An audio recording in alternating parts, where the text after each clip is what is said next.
Женскиот лик во сликарскиот фокус на уметникот Славчо Данев. По пауза од 15 години, Данев своето творештво го изнесе пред јавноста, не како организатор, туку како креатор на својата втора самостојна изложба. Во соработка со музејот Теракота, изложбата ја отвори во рамките на третата музејска ноќ. Виничани имаа можност да погледнат 20 дела изработени во ербраш техника и пастел, кој што го работи со години наназад. Почнав да ги сликам женските ликови, најпрво оние кои ни се интересуваат историјата на уметноста, од познатите мајстори.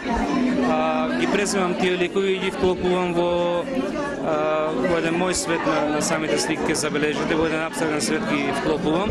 Дали ќе е во комбинација женски лик со мртва природа или со абстракција, тоа е едно слободно видување кој оди инстинктивно. Женскиот лик, знаеме, е идеал за убавина и затоа почнав со неколку дела и продолжив така.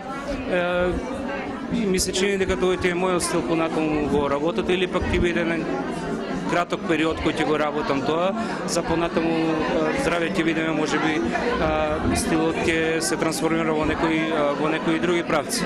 Тој ги облагородува мртвите природи, кои што вообичаено се лишени од човечко присуство и имагинација, и успева да ја искористи нивната неутралност, претворајќи ја во моќна алатка и креирајќи сопствен ликовен израз. За творештвото на Славко зборуваше и градоначалникот Дончев, која поздрави креативноста и соработката на луѓето од културните институции, изразувајќи јавна благодарност за се она што е постигнато од нивна страна досега. Изложбата ќе биде отворена до 15